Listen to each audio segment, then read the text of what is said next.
The Numeron Dragon, detach. Boost him up to 16,000 attack over the Kashtira Unicorn.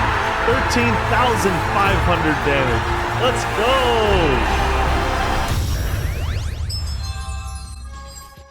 go! Howdy, Crystal Conclave. It's NESHY, and we reached dual level max in the Duelist Cup with the one and only Crystal Beast, baby.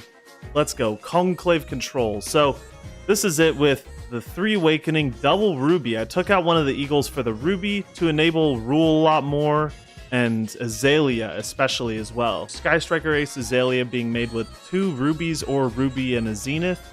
Once it's summoned, you get to pop a card on the field, and then it could stay on the field as long as you have 4 more spells engraved, which, thanks to all of our cards like Rainbow Bridge, Crystal Bond, and even our spells like Book of Moon, we have a lot of ways to get spells engraved. And if it battles, you can banish a spell from grave to destroy that monster. We can gain advantage based off of our spells. We get more value based off of them in the graveyard because we don't do anything with them in the graveyard. So it's a nice way of getting value off of them. I'll just go through the card by card. You already saw the Draglubion package. I finally just sucked it up and bought the Hope Harbinger. We're not playing the Heartland Draco anymore. This is it. Triple Maxi, double Ruby, triple Pegasus, double Fenrir, triple Zenith, 1 Rainbow Dragon, 1 Goods, triple Bridge, triple Bond, 1 Prosperity, 1 Rule, 1 Necro Valley, 1 Raitsoth, triple Heart, triple Book of Moon, because it's just that meta, triple Awakening, double Imperm, 1 Salvation, double Miracle, 1 Conclave. The Imperm was a concession I talked about with Ryan Levine. We're cutting the talents for Imperm. Realistically, this just being another defensive card is going to be more useful than the talents overall. This could also be Ash. I'm honestly kind of leaning towards Ash instead of Imperm. The problem is Ash plays into the triple tack cards, but we'll see. I would love to main deck Shifter if it weren't cash format. Extra deck, Numeron Dragon, Abyss Dweller, Lightning Chidori, Zodiac Warbow and Chakanine, Tornado Dragon, Baguska, Dugaras, Arise to slap on top of a Fenrir against our opponent's Shangri-Ira, Hope Harbinger, Draglubion, Double A Zeus, Barricade, Sky Striker Ace Azalea, and Underworld Goddess. So let's watch a replay.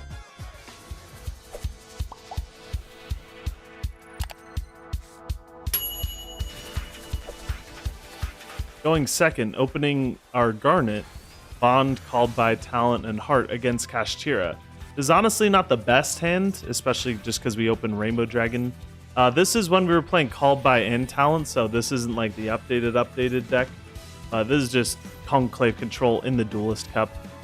Shangri, Rise, Rise Heart, make a Rise, Fenrir, set to pass. Now, this is a moment where I wouldn't activate Shangri-Ira's effect, because what are you going to do, get a Unicorn? But they do it anyway, no fear. We're going to Bond, search for Pegasus, Crystallized Ruby. They're going to Arise, attach the Big Bang. Now we're going to Talents, pick the Arise for ourselves. And now we're going to attach the Zenith. Awesome. Fenrir's going to attempt to banish the Arise. Unicorn's going to rip a card. Now we Arise, target the Shangri-Ira to banish it face down. They're going to Imperm the Arise now. So we just took out 3 interruptions from our opponent from that 1 talent. So this is a moment where Talents is also an amazing card. So I'm kind of thinking about just putting it back in over the Imperm, especially because it doesn't take up a back row slot. But having a hand trap is nice. I'm still making decisions about this deck before the MCS this weekend. We're going to Heart Pop Ruby for Rule now that Arise is gone.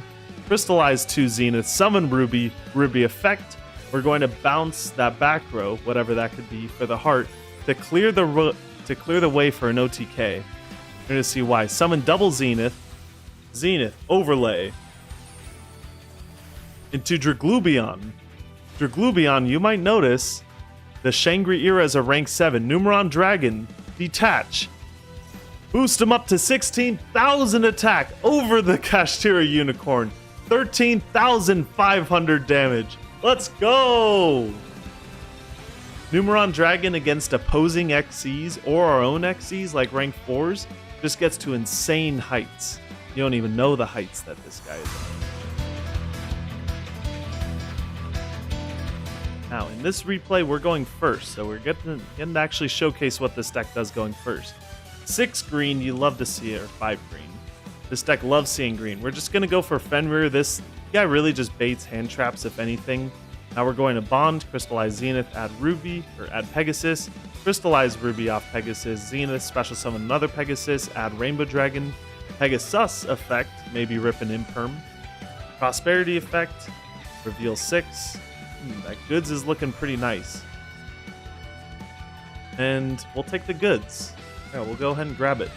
Goods effect, send the Salvation Search. We'll add ourselves a Pegasus and a Necro Valley. Let's go ahead and Awakening for that heart. The next step of our flow chart. Heart, pop the Ruby, search for Miracle. And normal summon Pegasus, we're going to crystallize the Ruby back.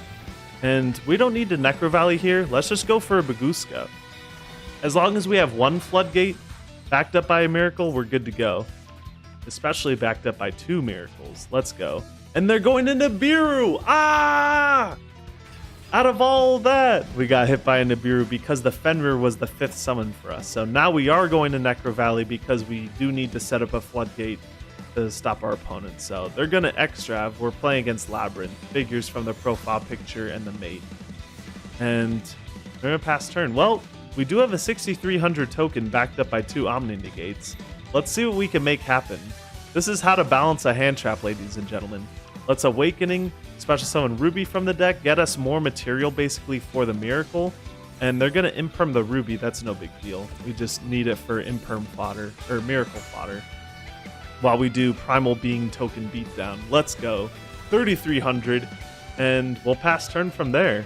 What's our opponent going to do to out our token? Let's find out. They're going to special summon Unicorn. We're going to Miracle the Unicorn here. And then use Heart's effect to bounce one of our opponent's back row. And they're going to special summon Fenrir. Fenrir effect. We're going to Miracle that as well. Even though they can't interact with the token, I'd rather have them, like, not hit the Necro Valley for now. They're going to summon Ogre and search Preparations. Set a card. Set the Preparations and pass turn. Now we're still in a great spot here. We're going to add Zenith to hand too. Zenith off the draw. Now we could get super aggressive. Preparations, that's fine. We're going to Heart pop the Ruby. We're going to Awakening special summon Zenith. Zenith attack. Special Zenith from hand. They're going to Ogre effect. Ooh. Banish, I don't even know. Golden Rule. Attack and attack directly with the Primal Being token. Let's go. How to balance a hand trap. This deck is literally just Zenith beatdown with Necro Valley. That's how it goes. Set up with Miracles and yep, rock. So let's go ahead and head back to the deck. That's the deck. I hope you guys enjoyed. Make sure to share it with a crystal-based enjoyer. I'll catch you guys in the next one. Peace.